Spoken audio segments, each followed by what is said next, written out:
Hey guys, welcome to Box Office Addict, my weekly live stream podcast where I break down the weekend numbers for you guys and have a free-form discussion with the chat. Welcome to episode 63.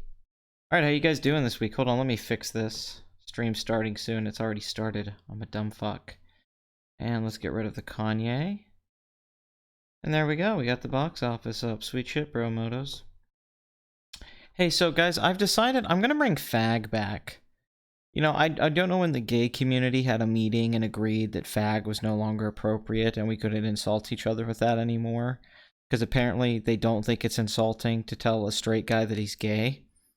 See, I've never understood that with these things, like with midgets or saying retard. They go, yeah, it hurts those people's feelings, it's offensive. You're saying that there's something wrong about being retarded or about being gay. Well, there isn't if you are gay or if you are retarded. I don't have any problem with that. But if you're not, and somebody's saying you are, well, yeah, that's the point of it. Like, I don't know how you guys don't understand this. Straight guys don't like to suck dick. So when you tell a guy, hey, you suck dick, you're a cocksucker, the guy's like, whoa, because he doesn't want to think about that. Like, duh. Also, when did little people get together and decide that we couldn't say midget anymore? This little person. Little person? I don't... Something about that just sounds way more offensive to me. I guess midget's like the N-word for little people? I mean... See, the problem is when I see them, I just want to play the Randy Newman song. Short people. Short people gotta pick them up to say hello. I don't know. I mean, it's ridiculous. Gay people are all perverts. So it's ridiculous. So I'm going to bring fag back, you faggots. I'm bringing it back. Don't call it a comeback, though. It's been here for years.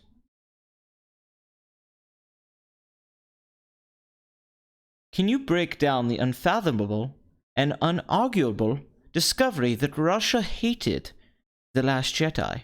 Can I ever? I think we'll get to that at some point in the show. Thank you for bringing it up. Yes, there was this article that came out recently that Ryan Johnson tweeted, which I'm sure is going to be discussed heavily. That was I guess a research paper that broke down the analytics, just like the science behind the cinema score and how everyone loved The Last Jedi, and the Rotten Tomatoes rating was a bunch of Russian trolls. Apparently now, if you dislike something that the progressive radical left leans on, which for some reason is the new fucking Star Wars movies, I have no fucking idea why, then it's Russian trolls. Everything's Russian trolls. The Facebook stuff was Russian trolls. Everyone on Twitter's a Russian troll. You'll see this if you just go online and say something that slightly has a conservative bent or libertarian. They'll be like, oh, you're just a Russian bot. And a lot of the time you want to think these people are joking, like us calling someone a snowflake, but a lot of the time it's literal. Like in a New York Times comment section, you're a Russian bot. They legitimately think that you're working for Russia or that you are a Russian. So in this paper revealed that part of the attack criticism online of The Last Jedi came from Russian trolls. And Ryan Johnson says, well, honestly, this is pretty accurate to my experiences online. The majority love the movie. It's a very small vocal minority that dislikes the movie. It's not even 100,000 people, really. So, I mean, how many times do we have to go through this with this fucking movie? I'm sick of talking about The Last Jedi. I really wish it was the last one. I should just do the last video on The Last Jedi so I can say my final piece on it and move on. The movie almost came out a fucking year ago. Wouldn't it be good if we were still talking about it a year from now and be like, you know, man, remember that was great. I wonder what's going to happen at episode 9. Instead, it's just like, why do people like this piece of shit? And the debate of, it's become political. And once again, they try to say we made it political, even though Kathleen Kennedy's the one who made it political. And she also just got signed on for another 3 years. So there was a rumor floating around for months now that Kathleen Kennedy was going to be let go or move on by choice from Lucasfilm. She was going to step down. I never believed it. It didn't make any sense to me simply because Force Awakens made $2 billion, Last Jedi made $1.3 billion, and Rogue One made $1 billion. She had one film that didn't perform that well, which was Solo, which you could say was just a bad idea to make a Han Solo movie. So beyond all that, there's really no reason for them to fire her yet. She hasn't had enough failures. One failure, that's like if Kevin Feige didn't get Marvel anymore because the Incredible Hulk didn't do Iron Man money. You know, and then he bounced back, and then Avengers was huge. They still have an investment in her, and I still think she has enough clout in Hollywood, in the industry, has enough connections that they're not going to have her step down. I think it would have been for the betterment of everything. I think it would have made the haters feel better. It would have caused a lot less anger. Although, you know, SJWs would have come out and said that it was trolls and evil men, toxic patriarchal males who pushed Kathleen Kennedy out of the way by complaining. Ryan Johnson would no longer have her dick to suck, as I picture him in a rape dungeon with her. Actually, he's just kind of her Gimp from Pulp Fiction. She's like Zed tapping her fingers on top of his head while he sits there. You know, she pulls Ryan Johnson out of a cage.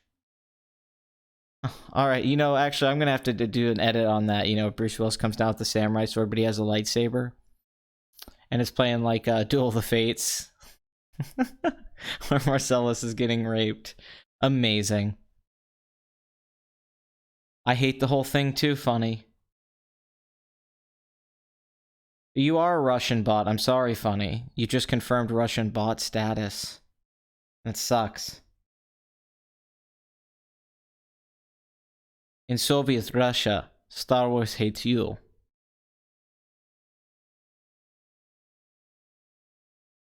Okay, so I also have some other news. Box Office Addict may be returning to Sundays. I do work on Sundays, but the thing is I do usually get out of work by 4. So I was thinking about, because I'm off Monday, Tuesdays, and the big problem with my schedule lately has been, and why I haven't been able to make a lot of videos over the last month or two, and I think it's what's held back my subscriptions from growing. I should be over 10,000 by this point. By the way, kudos to my friend Quartery FX, who has been a supporter of this channel and a friend of mine. He recently had a big explosion with his Nun video and his Predator review, and he's just now past 16,000 subs today. So please go subscribe to his channel. I think I've brought it up more than once. He did say Zack Snyder in his Justice League review, so which was, you know, he helped carry the meme on. So hopefully that meme will take on. There's actually a video with Zack Snyder said that has 100,000 views. So congratulations to him. I've been a fan of him since his Alien Covenant videos, and that's where we first met. That we both liked each other's Alien Covenant videos. And I might follow that up by doing I'm Done with the Predator franchise, just like I did I'm Done with the Alien franchise, which was one of my first big movie videos on this channel. But I'm hoping to get Box Office Addict back his channel. I'll put a link in the description, or somebody else can put a link in the chat if Bathory or Dragon or somebody wants to go to his channel, Quartery FX. I think it's CORDERYFX. So, I'd like to do BOE on Sundays again. That way on Monday and Tuesday, I can work on videos. I could spend Monday writing a script and recording stuff, and then Tuesday editing, and that way I can upload a video a week. I figure a video a week is enough, and doing Box Office Addict on the weekend. And possibly bringing back Saturday Night Fever, not for a weekly show, but maybe for once every blue moon. Like, oh, you know what? Every 2 weeks I'll watch a movie on a Saturday and do a commentary track. Outside of that, there's some podcasts I want to get going with my friends Blood Money and Sharkfoot. And another big thing is I'm working on a new series for this channel. I plan on reviewing the new Predator. Okay, yeah, Dragon, if you can put a link up in the chat for people who want to go sub to his channel, that'd be awesome. There's a new show I'm working on called Please Rewind Presents. I don't want to talk about what it is yet, but I have some stuff written out and figured out for that. That's going to take a long time. They're going to be long videos, though. It's going to be a lot of editing and work on my part. We're talking like 45-minute long videos, possibly, if not longer, or they'll be in parts. But all I can tell you that it's about storytelling, and it's a lot about my own personal experiences and things like that. But I think you guys will really like it. I think it's honestly going to be one of the best things this channel's had. So now that I've worked my job now for a few months and I have a more regular schedule, my idea is basically to try to make a video every week, try to get a live stream done, try to do some of the other stuff I want to do.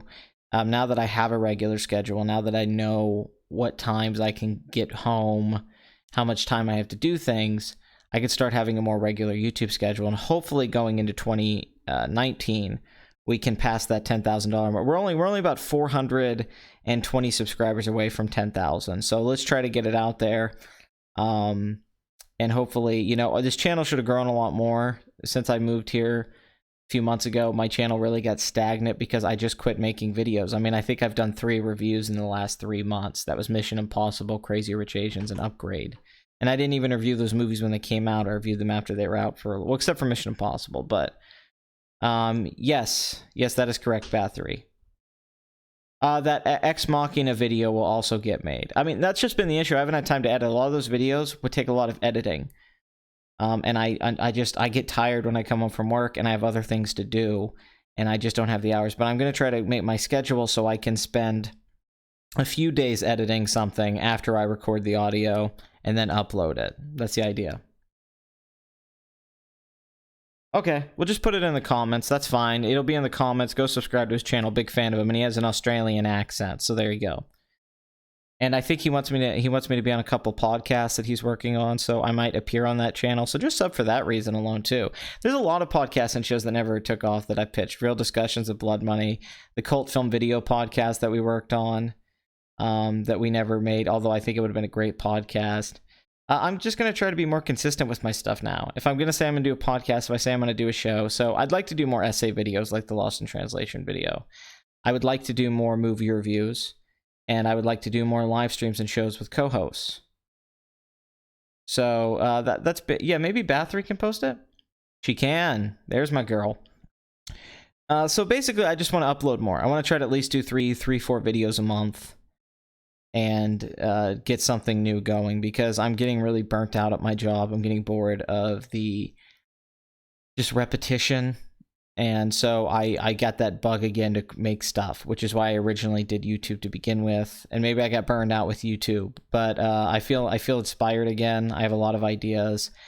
And I feel like going into October, November, December, if I really commit to it and really buckle down and make some sacrifices like I should, we can grow this channel and actually get to places goals I've had for a long time.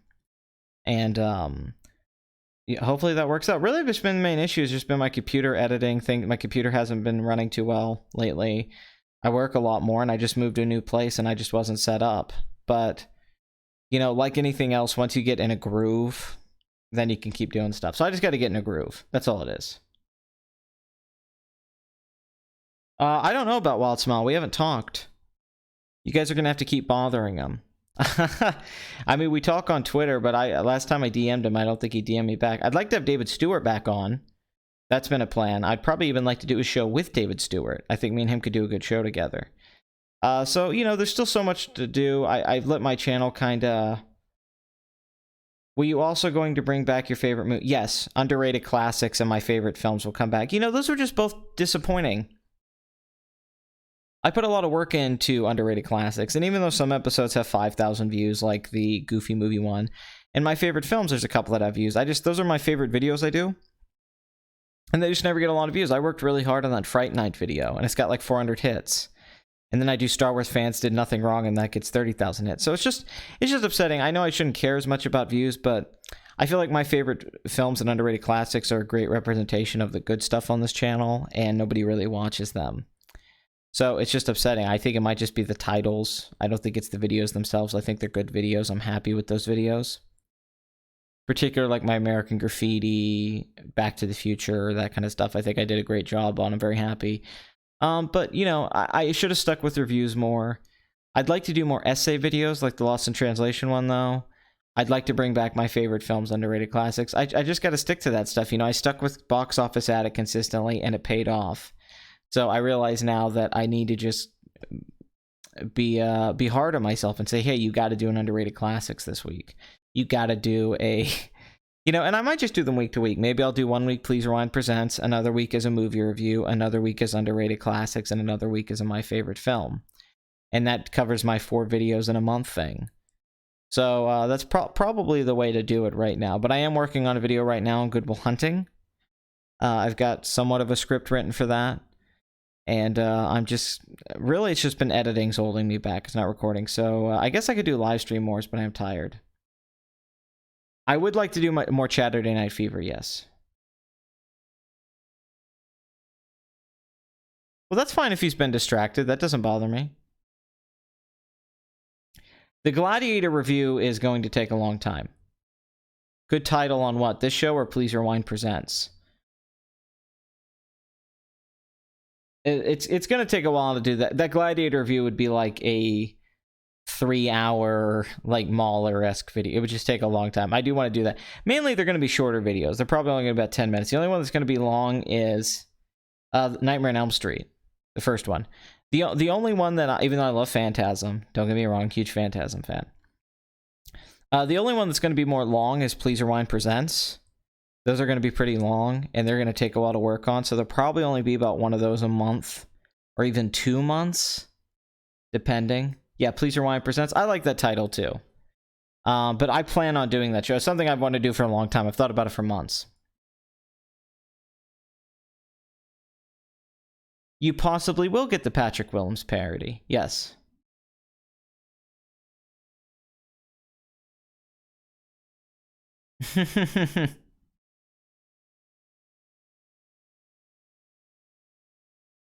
Thank you for liking the title, though. I think a lot of my stuff are good titles. I think Underrated Classics. I think Box Office Addict. I think some of the other stuff that I was planning on doing. Patriarchal Bastards, what I used to do. Alright, so let's get to the box office. That was just an update on what's going on with the channel. And I'm just apologizing that there hasn't been more content. But, you know, I guess a lot of big YouTubers go on long breaks. Why can't a small YouTuber go on a long break? But the break will be ending soon. I plan on coming back. I used to upload like 4 videos a week. Excuse me. And I'd like to get back to that.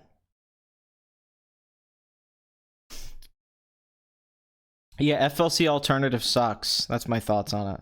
I'll probably review Venom. I don't see why not. See why I wouldn't go see that movie. I mean, it's probably not going to be very good. I don't have a lot of hope for it. Damn, okay, I'll be right back. I gotta go get a drink.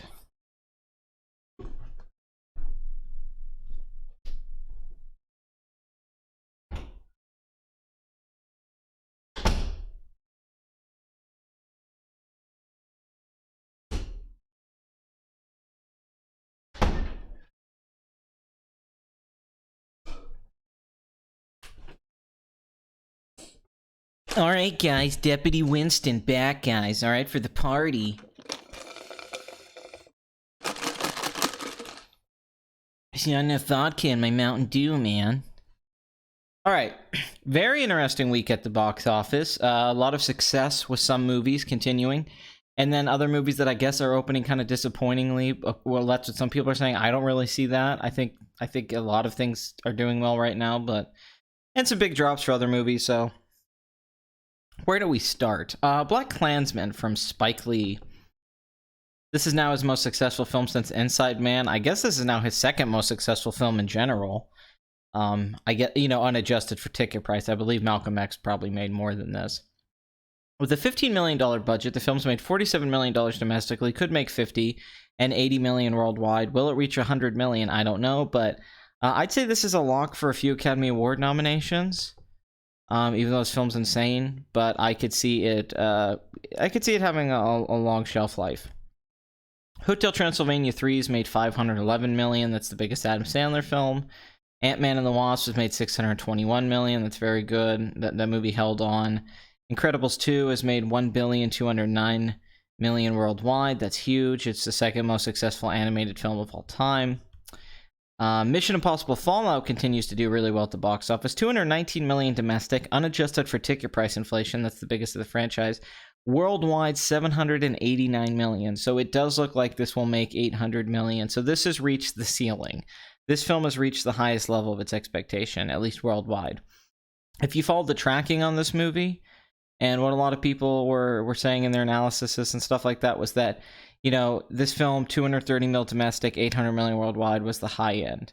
And then when it came out, it looked like, okay, well, it might make like 185 to 200 mil domestic and probably 650, maybe 700 million worldwide. But could it reach what Mission Impossible 4 did? Could it even reach Rogue Nation? Well, it surpassed both. Not adjusted. Adjusted Ghost Protocol made a little bit more money. Although I think now it has passed Rogue Nation. It's not even close to the first two. But yeah, people were saying 700 or 750 million was the top out. That was what a lot of people were saying. Well, we'll get about there. Now it's at 789 million because of a huge boost from China and a $570 million foreign total. So I'd say for sure now this is a lock to make over 800 million to solidify itself as Tom Cruise's biggest film.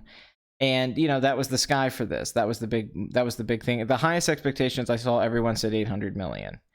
And the more conservative expectations were 650, because that would be a little bit less than the previous two, but still really good. But yeah, with critical acclaim, I mean, I guess this could have made $1 billion if it really would have blown up like Skyfall. Like how Skyfall did so much better than the other two James Bond movies before it. Like, oh wow, that opened like to 90 million and made 300 mil domestic and 1 billion worldwide, 1.1. Maybe this film could have made 600 mil foreign and 300 something mil domestic if it really would have blown up. I never thought it was going to be that kind of film. I thought maybe it had potential to make like 250 million just because of how intense it is, and it was one of the better films of the summer with Infinity War. But they can't be upset with this. I mean, this is the best performing Tom Cruise movie in a long time. This shows that this franchise is here to stay. This is big for Christopher McQuarrie, who's now directed 2 films in this franchise. I'd say this means there's definitely going to be another MI film. And with a $180 million budget and then a lot in marketing, they should make a decent profit off this, at least over $100 million, because you got to think there's a lot of back end here with Tom Cruise. He gets a huge chunk of this. And this just makes Tom Cruise even richer.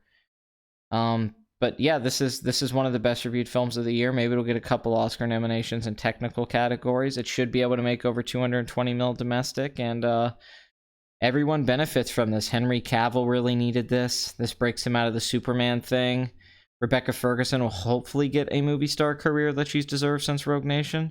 Once again, Simon Pegg continues to, be a supporting side character in these big franchises. And, I'm happy for Tom Cruise that since this franchise has kind of been rebooted with the 4th film, that now it's kind of solidified now as a franchise. Let's see. Yeah, it's right there with Rogue Nation, 219, 216. Ghost Protocol would be 246 now, and the first two are 379 and 370. Worldwide, this is Tom Cruise's biggest film. His top 3 films are the last 3 Mission Impossible films. That's what you want to see in your 50s, gotta say. And then 10.1 billion worldwide for Tom Cruise. So, good for him, quite frankly. Let's move up a little bit. Life itself. Little Women, I guess, is a new adaptation of the famous book. I love that 90s one with Winona Ryder. 705,643 theaters. I would say that's disappointing. I would say that you would think that would do better. The Wife, $714,000, $6 million domestic. Yeah, that film is not doing that well. Searching, the very well-reviewed film starring John Cho, a tech thriller, 61 million worldwide. I assume this film's broke even. I don't imagine this film cost very much. Doing very well internationally. The Meg continues to be a massive surprise hit. 1 million this week and 141 mil domestic, 525 million worldwide on a $130 million budget from the director of Cool Runnings, starring Jason the Man Statham. And yeah, this looks like this is going to wrap up soon, but maybe 530 to 540 million worldwide.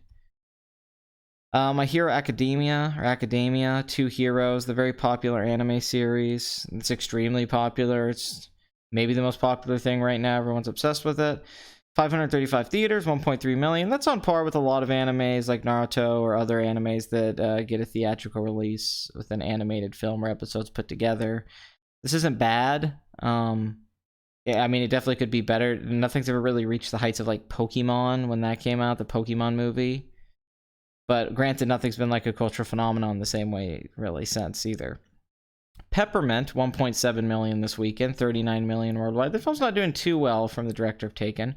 White Boy Rick continues to disappoint with 2.4 million, 21 million domestic on a $29 million budget. I'd say that's a bomb. The Predator, 3.8 million, 57% drop from Shane Black, Fred Decker. $48 million domestic, $116 million worldwide on an $88 million budget. That continues to not break even. The film would have to make well over $200 million, I imagine, and it looks like it's going to have a hard time reaching $150.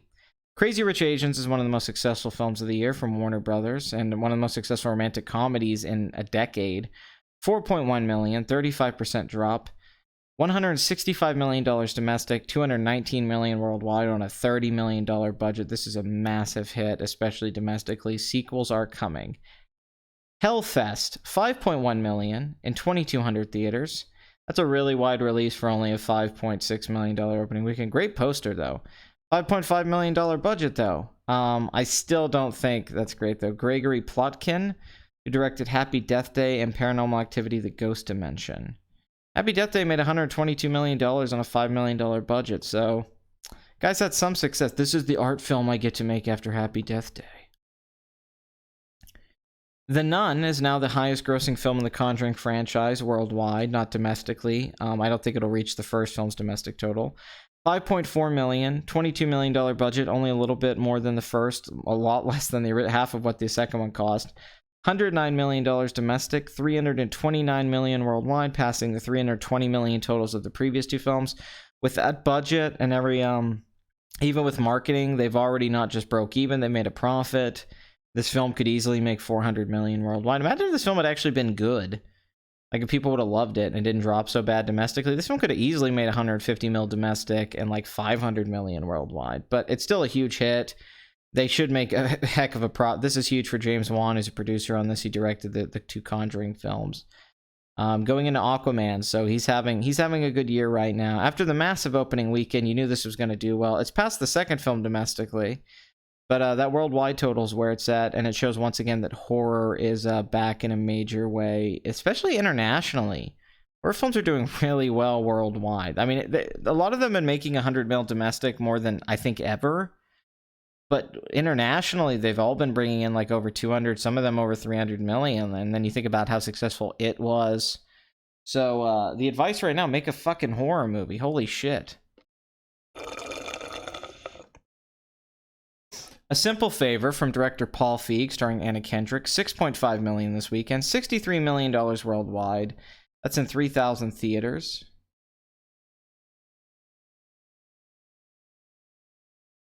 Okay, I was just seeing if you guys said anything. My bad. Oh, Rebecca Ferguson would have been a great Captain Marvel. I would love that. I think Ansel Elgort's a very good choice to play Tony, and I'm very interested in Spielberg. I was talking to Blood Money about this yesterday. I was telling him that the musical was back. And he goes, is it? Or is Disney just making them with the live-action remakes? And I'm like, no. La La Land, The Greatest Showman was a huge hit. Les Miserables came out a few years ago. I mean, all these films were making over $400 million. So Spielberg, who's never made a musical, he almost made one back in the 80s, I believe. It was called Reel to Reel, which sounded great, actually. Ansel Elgort looks like Tony. I think he should have played Han Solo. I think he looks more like Han Solo. I think it's a good casting choice. Apparently, he can sing and dance. He started in theater, and his mother, I think, was an opera singer or something, I read. But Spielberg's never done a musical, so that's exciting to see what Spielberg will do with that. And obviously, West Side Story is actually one of my favorite movies of all time. Robert Wise's film, like one of my top favorite movies. I adore that film. I adore the play. I adore the Sondheim music, and I mean the lyrics and stuff. Like, I'm a huge fan, so I'm excited. You know, I think it could be really good. It could be, for me, the most entertaining Spielberg film in a long time, because he has the source material that's going to be kind of hard to fuck up. The source material so good, the music so good, that all he has to do is film it right, and that's the one thing he usually gets correct. So, although part of me wonders if he should get a different cinematographer. I don't know if his lighting style is going to suit this. It should be interesting, though. I do wish Spielberg sometimes would work with a different DP, though, at this point in his career.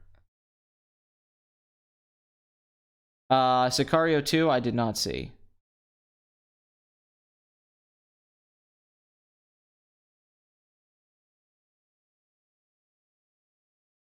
But Elgort, good casting choice. This film's doing pretty well. I mean, domestically, it's doing okay, 43 million, but it looks like it could make over 100 million worldwide, and coming off the bomb that was Ghostbusters, this is a better reviewed film, and it's doing decent. So maybe this is a new era in Paul Feig's career, that he isn't going to just try to make these Melissa McCarthy movies.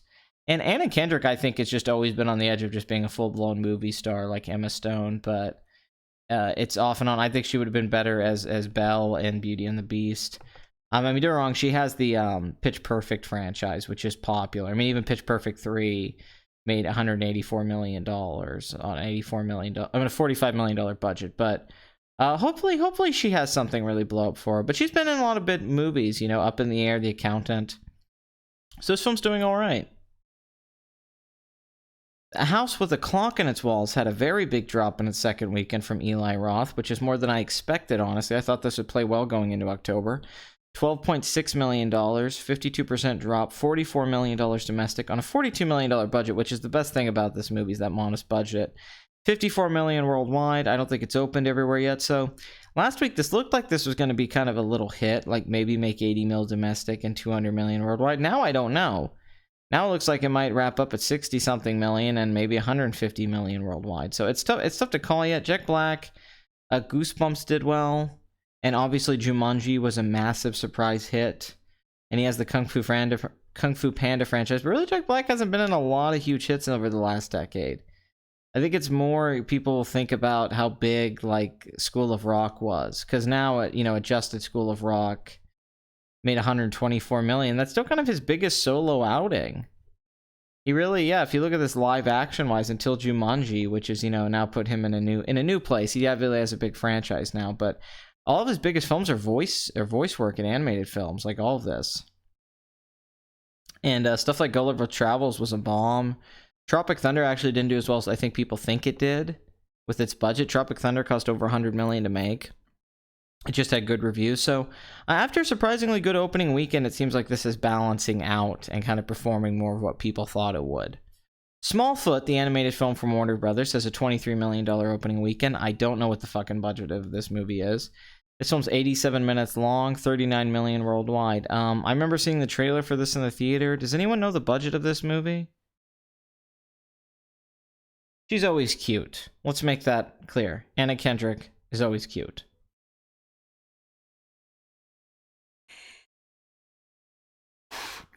Well, yeah, but Tenacious D was a bomb, the movie. I love that movie. And Tenacious D's popular. Like their music and stuff, but although they have the new album, and they're trying to pitch that animated show, Apocalypto. I think maybe they delayed it for a very specific reason. I don't know if we should be worried. I don't think it's because the movie's bad. I think they probably listened to some of the criticism, and they knew that the movie wasn't building hype. I think it was very clear the movie wasn't building hype, Battle Angel. And they were like, you know what? Maybe we can fix some of these visuals. Maybe we can market this a different way. I think they just want to come up with a new marketing campaign. And I think they want to find out a new way to present it. I don't want to take it as the movie being bad. I think there might be a lot of strategic reasons for this, because they knew that they had a bomb on their hands and they might be able to salvage it if they regroup. And maybe February could end up being a better release date. Maybe it'll play better in that month, because stuff like Black Panther or Deadpool has had huge success in February. 80 million? Okay. Thank you, Bathory. I think Keanu Reeves is too old to play Samurai Jack, but like it wouldn't bother me. That's not the worst choice. Oh, yeah, no, yeah, the third movie's amazing. Chuck Russell, great. I miss Chuck Russell. I would like to see Jack Black in a comedy musical. I think that'd be a very good choice for him. I agree with that. I think he might be cast in the Danny Boyle musical that Danny Boyle's making now. Okay, so let's go to the number one film of the week, which a lot of people consider this a disappointing opening weekend because Kevin Hart's fame, which I don't think is nearly as big as it was a few years ago when he blew up. But really, this is a good opening weekend. When you look at some other people's careers like Will Ferrell and other big comedians, Adam Sandler outside of Hotel Transylvania, this is a solid opening weekend. In 3,000 theaters, Night School, which got terrible reviews, $29 million, I guess Black Billy Madison, and it has to be Night School, $29 million budget. Now, granted, this film looks like it is going to have big drops at the box office, so that might be one thing they're talking about. Malcolm D. Lee, the director of Girls Trip, which was a surprise big hit from last year, $140 million worldwide on a $19 million budget. He did The Best Man, which is a very popular film from the 90s, The Best Man Wedding, The Best Man Holiday, which was a surprise hit sequel. He's a very successful director, actually. Barbershop, The Next Cut, Scary Movie 5, which didn't do that well, Soul Men, but Roll Bounce, which is one of the most underrated coming-of-age films ever made. I will say that right now. I'm not going to say this film's as good as Dazed and Confused or like American Graffiti, but it's that kind of film. It kind of reminds me of Detroit Rock City's extremely underrated. as a late 70s film about that era and those kind of teenagers from Adam Rifkin. This film from Malcolm D. Lee, his best film, starring Bow Wow, is a very underrated film that captures the boom of roller skating in the 70s. This is a really entertaining movie that got mediocre reviews, has a very small cult following. This might show up on an underrated classics at some point. I really do love Roll Bounce. This isn't for comedic effect. It didn't do well. I don't really think it's that known. But if you haven't seen this, I think it's a gem.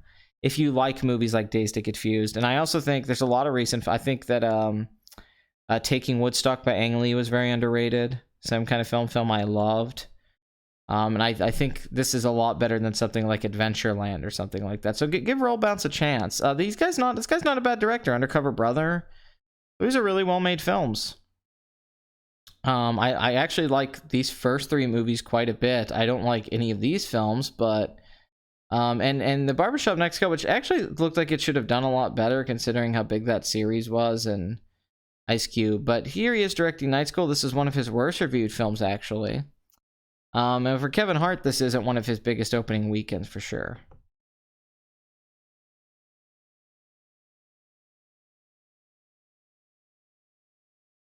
Yes, I agree that Jack Black should have been LeFou. Gummies, any kind of gummy stuff. Life of Pi was my favorite movie the year it came out. So yes, I do like Life of Pi. But Kevin Hart, obviously, Welcome to the Jungle, that was huge. The Secret Life of Pets, those are animated. Central Intelligence with The Rock was a huge hit. Ride Along 2, Get Hard, The Wedding Ringer, Top 5, which was a Chris Rock indie film. Think Like a Man, About Last Night remake, which they've never done a proper adaptation of that David Mamet play, which is wonderful. Ride Along was a huge hit, and he had one of the biggest comedy special movies in a long time. Think Like a Man was very successful. And outside of that, I don't think he had a hit before that. But Kevin Hart's had a very successful career, $3.4 billion worldwide. He's got the Jumanji franchise now. He's one of the biggest stand-ups in the country. So, for this just being a solo film, because really all that's in here is Rob Riggle, who I love. And he's a producer on this. So, yeah, the budget is low, but this probably will drop pretty hard. This might only make $60 million. And internationally, Kevin Hart's not a big star. So we'll have to wait and see on this, really. I don't know. This could just be a mediocre performance. This might make $80 million worldwide, or maybe it'll be surprised and make like $130 million worldwide. Who knows? But I don't think this is a bad opening weekend, considering the film got such bad reviews. I don't think the marketing was great. I don't think it was as good as like Central Intelligence's marketing. And he doesn't have somebody in this like The Rock, or Ice Cube, quite frankly. For him just opening this himself, this is a good opening weekend. I think it's on par with some of his movies. And, the only thing that might hold this back is it seems like the reception's not very good. But Night School, our movie of the week, I would not say is a bomb out of the gate, although I've been reading a lot of people talking about it being a bad opening. Mandy made $120,000 this weekend, 22% drop at 64 theaters. Mandy's not doing that well, but that's not shocking. Just for the kind of movie it is. $839,000 domestically. Not a movie for everyone, especially the mainstream audiences. Bad Reputation, which is a documentary about Joan Jett, 196 theaters, made $130,000.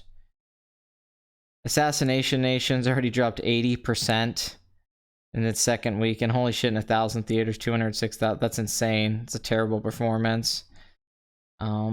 Christopher Robin has made $97 million domestic, $172 million worldwide on a $75 million budget. Trying to find something interesting. Alpha, let's see where Alpha's at worldwide. We've been following that movie for a few weeks. $77 million, I'd still say that hasn't broke even yet. Let's see. Yep, I guess there's nothing else. I mean, I guess we could look at Sorry to Bother You and see if it has any international. No, not really. So that's about it. Well, maybe Jurassic World 2. Nope, that's still at the same place. That one's pretty much done, even though it had a great performance. All right, we're done. Cary Fukunaga is directing James Bond 25. I love Scream. Scream is a movie I adore, yes.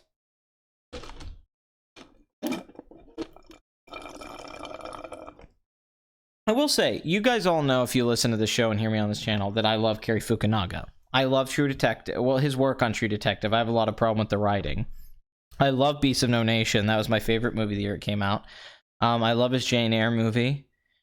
I've been watching Maniac on Netflix. It's great. I think he's one of the best directors out there. I think he's a wonderkind. The fact that he's a brilliant cinematographer, he's a talented writer, he's a great director. He's very smart. He's young. He reminds me of David Fincher or like Steven Soderbergh or Denis Villeneuve. I mean, I think he's on a high level. I think he's in rare. I just don't think he's made as many movies as they have. He's only made like 3 or 4 movies. But I mean, he's always been on the cusp of just completely blowing up. He got a lot of acclaim for True Detective. He won the Emmy. People still talk about his direction. Of course, he was attached to the a wonderkind's like somebody with a bunch of talents and abilities, natural abilities. Somebody who's good at all sorts of things. It's a simple way to describe it. I recommend everything Clive Barker that he's written. I recommend almost anything by Clive Barker from a literary standpoint. His movies, I would say, my favorite is it's one of my favorite movies too. I can't believe I can't think of it right now. Fucking David Cronenberg's in it. It's amazing. It's like Scarecrow in Batman Begins before that came out. Shoot, what's the name of that movie? Oh my god, there was like the extended cut, and it was a comic book blood. I can't, but I like everything. Hellraiser's amazing. It's an amazing movie.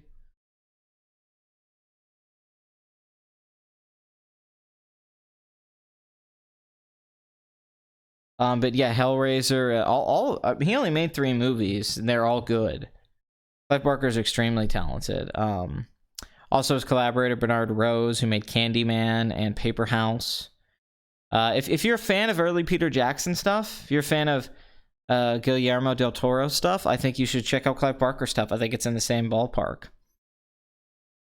Not Midnight Meat Train. Nightbreed. Yes, Nightbreed, which is an amazing movie. Totally gonna make a video on that once. Nightbreed is his Star Wars. Nightbreed's a huge epic story. Amazing special effects, amazing makeup. Some of the best slasher scenes ever with David Cronenberg. I'd recommend the 2-hour version, not the 2.5-hour one. A lot of things about the movie don't make sense. He never really got to finish it, but Nightbreed's awesome. Nightbreed's a marvel as far as I'm concerned. Love the tone of that movie. It's kind of like the same way I love Buckaroo Banzai, where it feels closer to what George Lucas originally thought Star Wars would be. It feels more like a Flash Gordon movie serial thing, where Star Wars kind of becomes its own thing, transcends. I feel like Buckaroo Banzai captures that perfectly, even with the ending. And I think that I think Nightbreed, in a sense, captures what's so great about certain types of comic books, more so than most comic book movies do. I don't know what's going on with Zach Schneider. Ice cream, do you like peanut butter chocolate chip? Cherry Garcia, which is chocolate chips and cherries, which is a Ben & Jerry's flavor.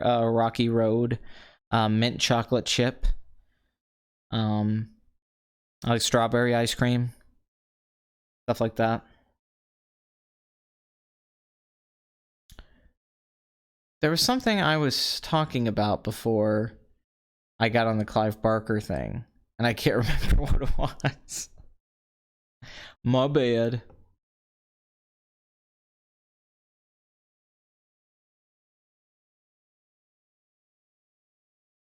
I'm trying to remember. What the fuck were we talking about? Sorry if I'm a little zoned out. Oh, Kiri Fukunaga. I did not see Cinefix with IGN. By the way, yes, I love Soup. I highly recommend Nitpicks or Nitflix, that guy's channel we talked about. He made this recent video on Ben Affleck's film, Live by Night, and it's his best video. I didn't even know he was capable of making a video that good. And I'm wrong, I like this guy's Jim Carrey video. I liked his, Pixar video, but I gotta say, this Ben Affleck video is great. This is part with Road to Perdition, where he's cutting between that and talking about Ben Affleck's film. It's just, I think it's another level for him. I think it takes that channel from where it was at that was solid, but like a lot of other channels, it takes him to a level where it's like, shit, dude, you should have like 500,000 subs. And just exposing Ben Affleck as a writer, director, actor. Yeah. But anyway, Yeah, Bathory, you caught me. That's for the next episode reveal. Cary Fukunaga, I think it's an interesting choice. It's not my top choice. It's a weird choice. When you think about his directing style, like Danny Boyle was a choice I had for years. I mean, I said that going back to like 2008. I was like, well, Danny Boyle. Like, the British, his visual style is like nothing we've ever seen. If you think about his films and how they are, you could totally see him doing a James Bond film. I especially thought after the Olympics. So I've been saying Danny Boyle for years. When they picked Danny Boyle, I was laughing because I'm like, that's who I've been saying for like a decade. That Danny Boyle left over creative differences. And once again, Danny Boyle, I think, was the perfect choice. So then I was thinking other guys like Steven Soderbergh or that, and I think they were talking to Denis Villeneuve, but I never knew Cary Fukunaga was in the discussion. The people they were announcing was like the guy who directed Hell or High Water. I never heard them bring up Cary Fukunaga. That came out of nowhere because he's making this film with Jake Gyllenhaal right now. This I think it's a musical. He's making a film with Jake Gyllenhaal. He's got the miniseries on Netflix. I think he's working on a bunch of things. I don't know how this deal got made. And the biggest project he was ever attached to he is like fine wine. It's was the It movie, and his It movie sounded amazing to me. I wanted him to make it. I think it could have been a modern Shining, but it didn't reach it. Even though I like the It movie, I think it's fine, but I think it could have been amazing. I think it would have been honestly a modern horror classic, not a film everyone's calling a modern horror classic, even though it has a lot of good scenes and the costume design's great. And I'm really excited for It Part 2, mainly because Bill Hader's going to be in it, great casting, James fucking McAvoy, like holy shit.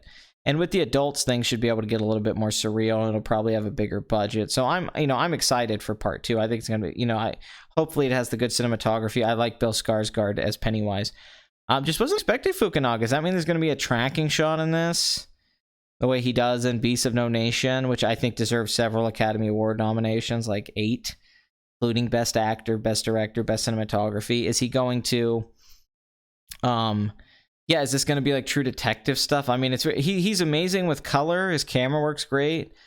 He knows how to create drama. I mean, he's just really good at everything. He's really just a very talented filmmaker. He's just a sharp guy. He seems super smart.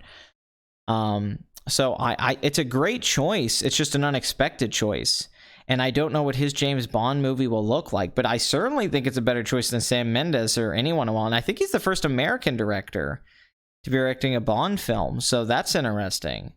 This happened. So, after they lost Danny Boyle, an Academy Award-winning director, and it seemed like everything was going well, and this is Daniel Craig's last movie, and it's the 25th Bond film, and after the disappointment that was Spectre, holy shit, I wasn't sure what to expect going into this, but now it's just starting. Once we see a trailer down the road, because this movie's not going to be coming out till like 2019, because Daniel Craig's making that movie with Rian Johnson, which made me really worried about James Bond.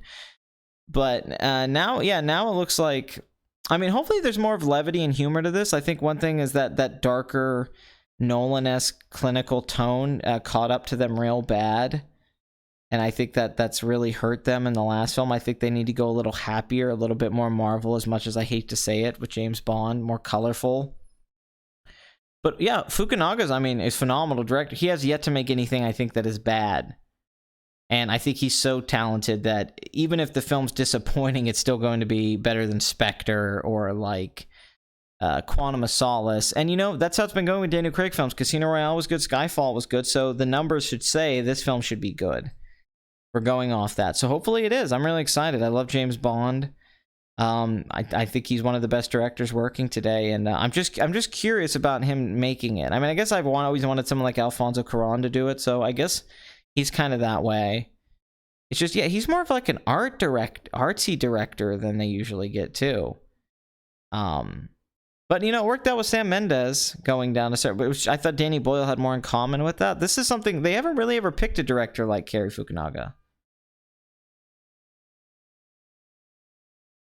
Joe Wright, every other movie. I really like Pride and Prejudice, and I really like I like parts of Atonement. I don't like the movie. I love Hannah. I think Hannah's amazing. I think that feels like a follow-up to Run Lola Run. Very good filmmaker. Really, I don't like all of his movies. Obviously, his Peter Pan movie was terrible. I don't think all of his films are like as amazing as some critics did. But he's very talented. The Soloist wasn't that great. Great trailer though. But Hannah, I think, was like awesome. So, you know. I mean, that would be cool if he did Neon Genesis, but I don't think that's happening.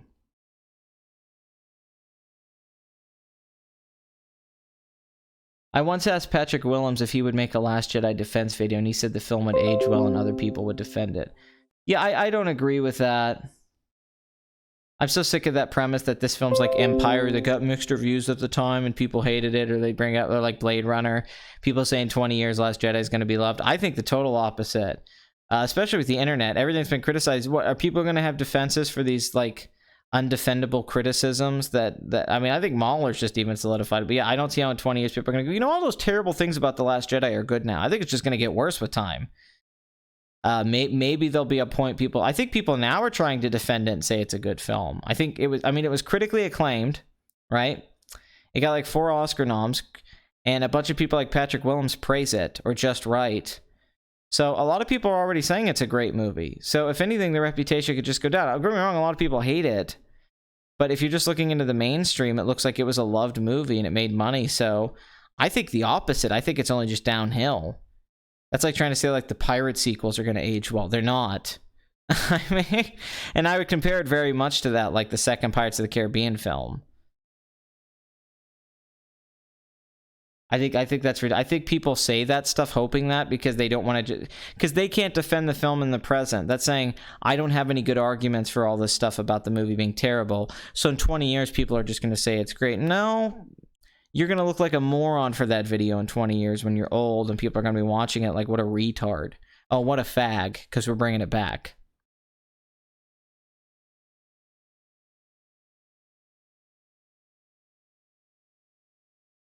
Yeah, people didn't have internet back then. No. Yeah, if we would have went on forums, I guarantee you people would have been like, Blade Runner's fucking amazing. Like, it's this bullshit argument because they're just going off what critics said at the time. They act like everyone hated Empire at the time. It's just not true. Or that they forget Blade Runner had the voiceover. It wasn't the original. It wasn't the cut that we all love, the director's cut and the final cut. I mean, people don't want to. The narration's terrible in Blade Runner. So that's, you know, people don't want to. There's context. There's no context for The Last Jedi, except that it's very divisive, and that's not going. It's not one of those divisive films that in 20 that doesn't really happen anymore. The cult classics don't happen anymore, and it really can't even be a cult classic because it. Once again, if you look at its reviews and its box office, it was a success. So, what are you supposed to defend? I don't get that. What are people going to be like? You know what? Now I like the bad writing and the bad characterization and lack of logic. I mean, people are going to keep writing the story themselves. Last Jedi had a story? That's a surprise. Certainly not fantastic acting. Directing. I think fantastic cinematography. I think the cinematographer made the movie in a lot of ways. Yes, the Progs, yes. The Porgs. People are going to look back on the Porgs with reverence. That's true. AI will just be writing the screenplays and all movies will seem obsolete. All right, real quick, we're going to have somebody come in to talk about our sponsor for this week's episode.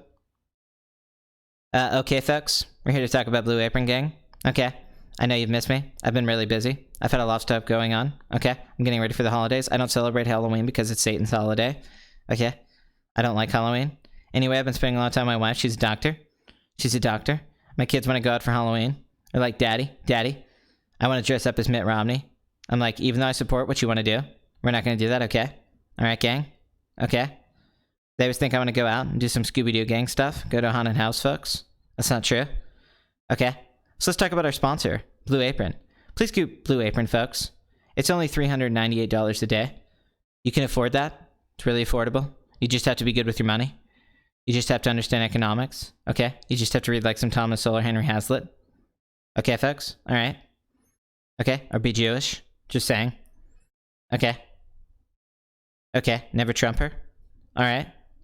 And the idea that you think that I just keep pushing this Blue Apron and other advertisements and things that I'm trying to make money off, like my sponsors when I'm doing interviews with people on my Sunday show, it's pretty ridiculous that you think I'm just doing that because I'm Jewish and greedy and that I just care about the money and success and my own ego. Okay? I'm an intellectual. I'm changing the culture. Alright, folks? Me and Dave Rubin, we're going places. I took Dave Rubin to a kosher restaurant. I was a celebrity. I was like Brad Pitt. Okay? Dave Rubin got some ass that night. Okay, folks? It's a Blue Apron. You can afford it. It's good. They bring you the food. You unpack the food. It's really good. Tastes good. They tell you how to prepare the food, folks. Even if you want to have like a Halloween dinner. But for Thanksgiving and Christmas or Hanukkah, I highly recommend Blue Apron. Alright, thank you, gang. Thank you, Ben. Thank you, Ben. I appreciate that. But, you know, Ben, he's a nice guy. He's a nice fella.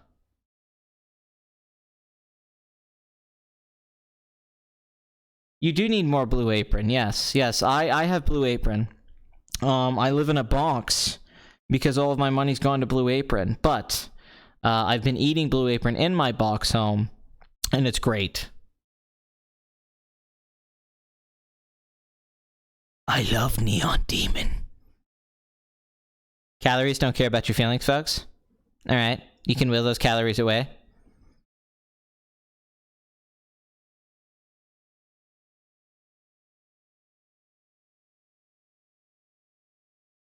You know what? I love you guys, though. You guys are great. Thank you for supporting this channel after me being so absent for so long. And it's a fine box home. It's good. It's well built. It's well made. Really good materials. Really good cardboard. Okay.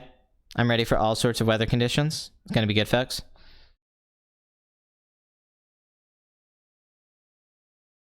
I've never met anyone from Nightmare on Elm Street, unfortunately. I've always wanted to meet, like, Robert Englund, sure. Yeah. Thank you. Thank you very much. I appreciate it. It's very nice of you. Well, thank you for supporting it, guys. I'm serious, because, like, literally, I haven't been doing shit for, like, 2 months. And you guys all still tune into Box Office Addict. You guys all still, you all still support me. You all still care. And it means a lot to me. It really does. I don't want you guys... I think about you guys. I miss you guys. I miss making you laugh. I miss making you cry. I miss making you feel things in your pants. But you guys mean a lot to me. I really wish I could have kept up Saturday Night Fever. I wish I could have done those podcasts for you. I wish I could have reviewed a lot of the movies you guys wanted me to review. I wish I could have done a review for Ant-Man and the Wasp. I wish I could have done a review right away for Predator or The Meg. You know, you guys deserve that. You guys have been you guys tune into this stuff. You wait for new stuff. You've been following me for like 2 years. So you guys deserve a lot of that. And I've been a real ass. And I apologize. And I should have kept some of my promises, things I said I would do. Things I said. I'm sorry for that. But I want you guys to know, wherever you are in the world, whatever path you choose, I'm sending you love. I'm your friend to the end. Love, Pat. All right. Okay.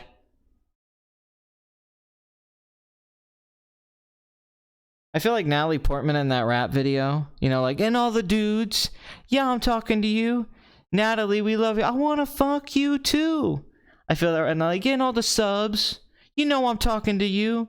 We love you, Pat. I want to fuck you too. P, it's for Pat. I know I have a job. I always had a job. It's just my job now really is crazy. I'm working like 12-hour fucking shifts like 5 days a week. All the people I work with are pretty fucking incompetent and terrible, so I have to carry the weight. And even though my bosses kiss my ass and like give me the schedules I want and treat me great and give me all sorts of privileges and benefits and life is blah blah blah great, and a lot of my other coworkers love me, and I'm gonna get promoted and get paid more, and a raise is coming within the next month or so, and I'm probably gonna get employee of the month. So I have all of these things to be happy about. It's still very depressing because it's hard work. It's very hard work. It's draining work, which makes it tough mentally, not just physically draining, but mentally, to do videos and things I haven't been able to read books like I used to. I haven't been able to watch movies like I used to. I haven't been able to fucking work out. I haven't been able to eat the food I want. I haven't been able to fucking fuck. I haven't been able to do all of the things that I love in my life that give me fulfillment in the way that they used to. And I'm trying to fix that because I'm too young to settle for, hey, this is the career path. This is me being the company man. I still have to follow the things that give my life more meaning And part of that is interacting with you guys.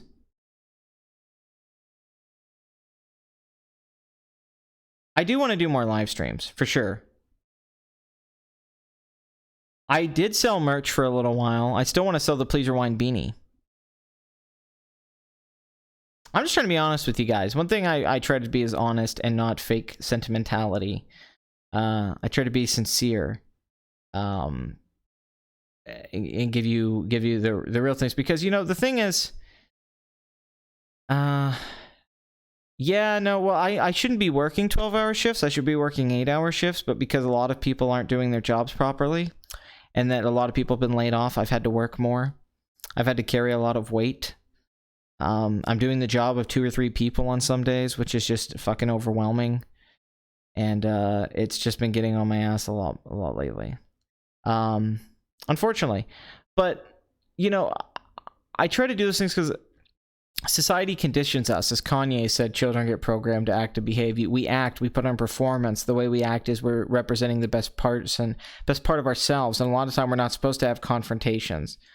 We're not supposed to tell people how we really feel and stuff like that. And I just don't live my life that way. I don't like that. I think that's caused more of a divide than the technology or why even the American dream is deflated or why the economy could suffer, even though I believe in the free market. I think it's the fact that we're not having these conversations, real engaging, cutting through the bullshit conversations that we need to have. Because it's not just you trying to get other people to grow, but you seeing yourselves through them and them helping you grow with each other and develop intimacy. And the deeper the intimacy, the deeper you can have introspection.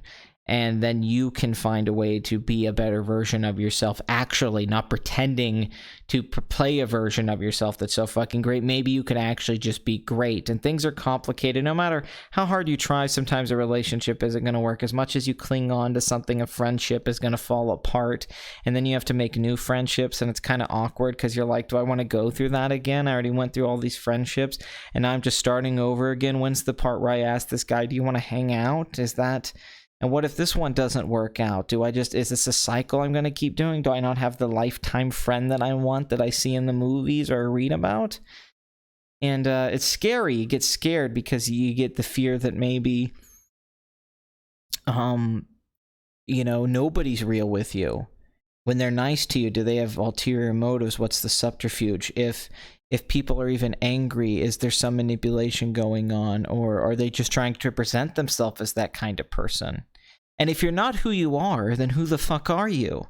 If you can't be who you really are, and I know there's the question, who am I? Who am myself? Do I know myself? Am I a piece of shit? We spend our whole life trying to find out who the fuck we are. But yeah, if you're not who you are, then who the fuck are you? So at least try. At least tell people how you actually feel. If you're pissed off, let them know. If you're happy, let them know. Don't be so scared, but you have to be scared because you can get in trouble for feeling the way you want to feel. You get in trouble for saying what you want to say. There's consequences, right? There's things that are taboo. And I don't like that. And it's not just authority, and it's not just corporations, and it's not just all sorts of things that you can blame, like religious dogma or anything like that, or tribalism. It's fear, a lot of it. Is that if that you have to be who you really are, that means that you have to face that and also work on yourself a little bit and maybe see other people's point of view. It's very tough for people to usually see the other person's point of view. There's a lot of people aren't perceptive to things. They don't actually make good observations. A lot of people, I think they're smarter and better at picking up on instincts than they are, even though we all have instincts. We have those things that made me go, I'm scared right now. I don't want to die in this moment. Or like, oh, this is a good vibe. I feel safe here, right? You feel safe in your home. You feel safe in the cave of your own construction. It's like the fire you're setting around for warmth. You know that your house is warm, right? You know that your cave is safe for you because you've been here so much that the likelihood you'll get hurt here is pretty low, right? That's how it feels. But then if somebody swerves in traffic and almost hits your car, you're like, shit, I almost died. What the fuck do I do? And you have that. So there's those things, but I think people think they pick up on the vibrations of others a lot. And I think they know what to do. But really, you have to, just like their wavelengths, you have to make your own wavelengths better. You have to develop your understanding your own vibrations and ticks before you can pick up on those things. But reading people is not wrong. Manipulating someone isn't wrong if it's done for good. Don't manipulate people to like rip them off or to fuck them over or to cheat someone, but to try to manipulate some emotional pathway, something you're feeling from someone that benefits them. They want to paint the fence for you, Tom Sawyer. There's nothing wrong with that. But I think the only way to do that is with some honesty, because it takes people back. When you actually say a real honest thing, when you say to someone something really genuine, how you feel, it's a positive. People, compliments. I compliment people a lot. I'll tell someone I really feel about them, and it's not a bullshit compliment like, oh, you're funny, right? But explaining why they're funny, right? Or explaining why they're cool, or explaining why you respect and appreciate them. And people get taken back. They don't know what to say. So they're not used to that. They're used to the script. And then when you throw the script out and you actually say something, they're like, fuck. I mean, no, this is my dinner with Andre. But, you know, when you actually say something, it's like, fuck. I mean, you'll see people react. They freak out because they're not used to being in that situation. Nobody prepared them for it, or they're not used to it happening on a consistent basis. They're used to going through the motions. So when that real thing's said to them, they're taken aback a little bit. So just try, I guess, to be more real with people. I guess when you talk to them, at least, if you're going to be kind, if you're going to be mean, if you're going to be confrontational, if you're going to be complicated, you know, be true. Try to figure out why you're complicated. Try to figure out why you're angry, and be fair to the situation objectively, right? There's that Jordan Peterson thing, write down the things in your life that were bad and try to figure them out and get over them. I did that way before the Jordan Peterson thing. When I was in my early 20s, I wrote down 10 memories, experiences that were fucking horrible. Times I was embarrassed, or things fucking hurt or scared me, or things I couldn't get, things I thought back to, even like being 13 and being like, God, that was so fucking embarrassing. Or that time that person rejected me or made fun of me, or that thing. And I wrote them down and I thought about them objectively. I didn't just try to view them for how I was seeing them, what I was telling myself to be the story that happened. I actually thought about, like, well, maybe this guy, this worked out this way for him, and maybe he did this because he had this happening, or maybe she did that because this was happening, and I wasn't being fair. You know, why did I assume that I was owed something in that situation? And it helped me get over them. I don't think about a lot of those situations as much. It's really crazy. I don't sit around and linger on them as much as I used to. Things like that, they used to motivate me. Do we need an enemy to be motivated to be successful? And then once we don't have enemies anymore, do we just fight ourselves? And that leads to the self-destruction when you have nothing to prove to someone else but not to yourself?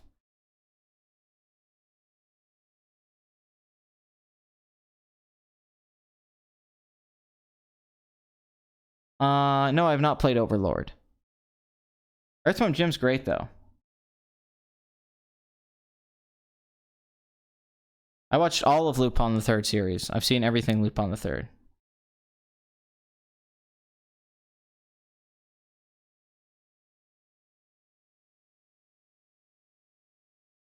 Well, yeah, I would like to go on that podcast if you would let me, but you should do a book on tape. I am sort of writing a book monologue-esque thing called Second Act, or How I Learned to Stop Worrying and Love Movies Again. That's a working title, obviously, but it's kind of done in a Spalding Gray, Eric Bogosian performance this way, or something like John Leguizamo, but it might be done with some audio, or it might be done as a stage thing. But I don't know. Maybe it'll be like Swimming to Cambodia. But the Please Rewind Present series will be more like that. It'll be more like This American Life on public radio, which is my favorite radio show of all time, This American, which just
Can you hear me now?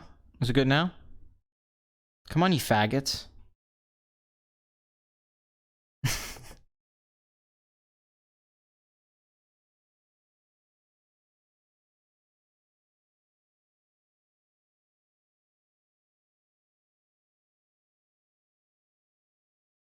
Is it working? God damn it. What the fuck, OBS?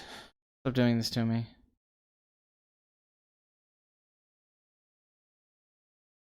Alright, well, if you faggots listen to Box Office Addict, because I just went on a whole fucking Tarantino tangent, you're probably a box office addict yourself, and I'm not here to help you get over your addiction. I'm here to encourage it. I'll see you for episode 64. I got a bunch of videos I'm trying to work on. Hopefully I get them done this week. Hopefully I can figure out some of my work life and actually make some extra cash on YouTube again and get this channel to like 15,000, 20,000 subs. Thank you for supporting the channel. And no, it's not the RAM. Anyway, I love you guys. I'll see you next week.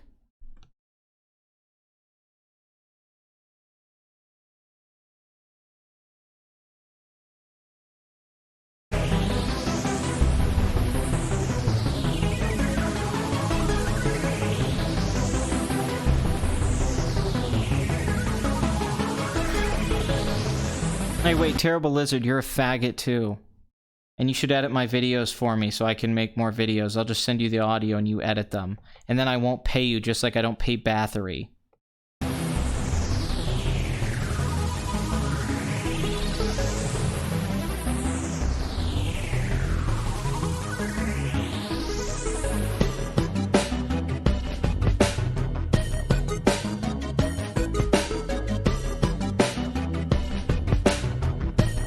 You weren't banned, there was just audio issues.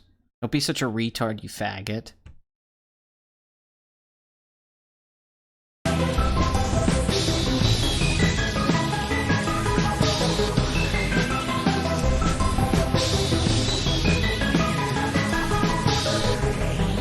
You need to stop doing fat chicks too, Terrible Lizard.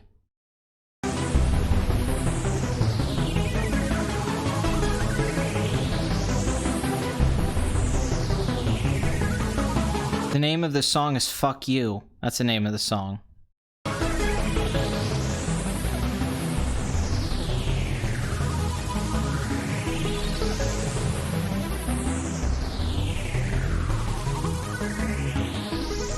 Yeah, you can edit them for free. Thanks. I appreciate it. Just understand, you're a slave if this happens. You're like Andy in Toy Story. You shall never leave my side, and I will write my name on the bottom of your shoe. You're like Woody in Toy Story, not Andy. Andy's the main fucking character. I would be Andy in this situation. Shit.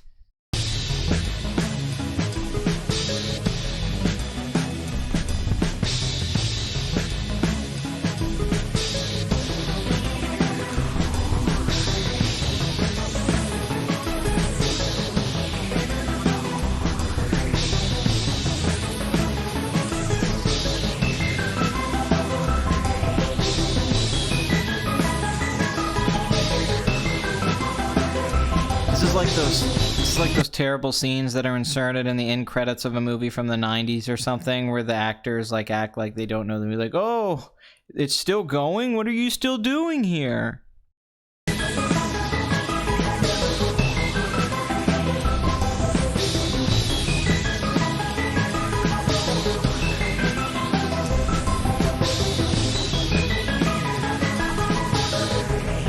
Oh, you're my dad? That explains why you haven't been the fuck around and why I fucking hate you.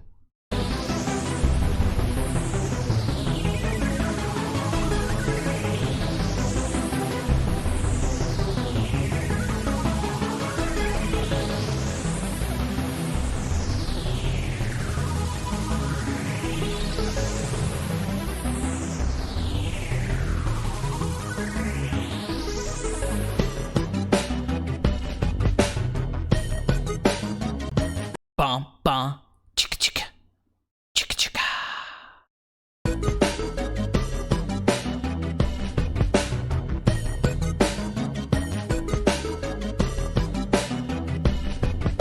Don't go changing to try and please me. I never subscribed to anyone before. Ooh, I just need someone to tell me the box office. I love you just the way you are.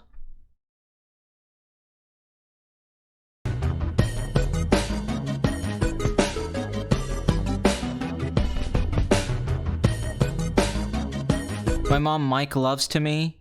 You fucking idiot. What does my mom Ray love to me? Does my mom Jim love to me? That's a name. That's a name. Faggot.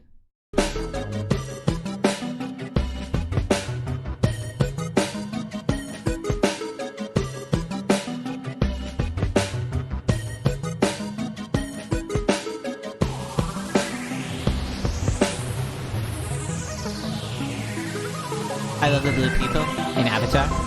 Okay. Because they remind me of Blue Apron. And that makes me so happy.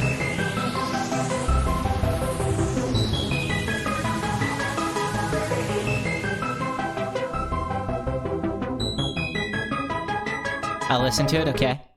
Alright.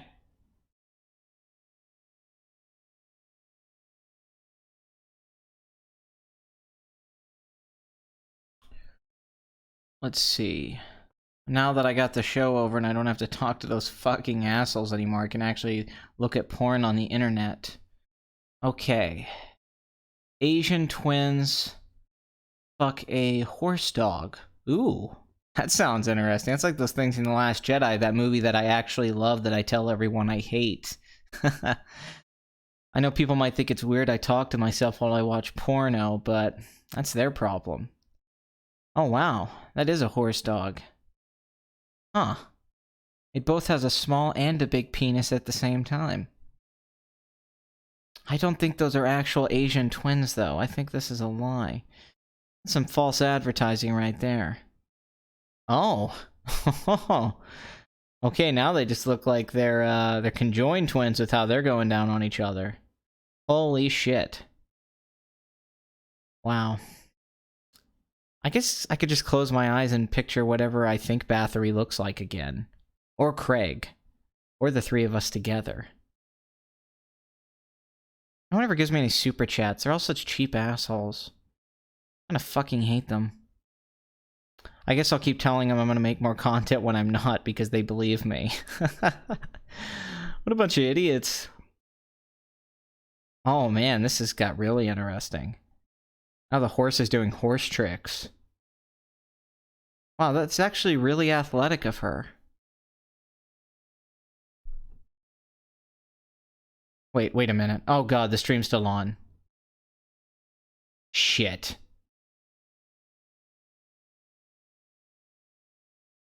Oh god.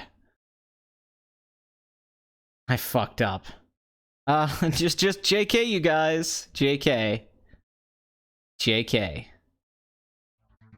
JK Rowling, you guys. JK Rowling.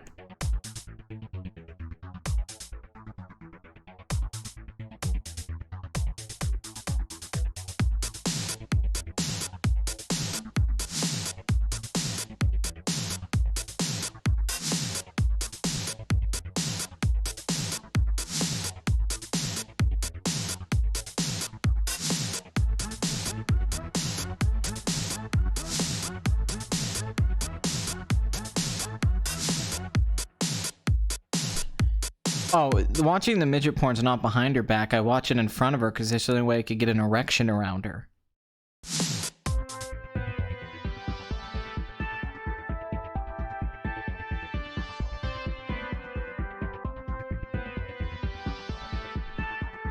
I think Bathory's revealing the one time she got caught doing that. Mm-hmm.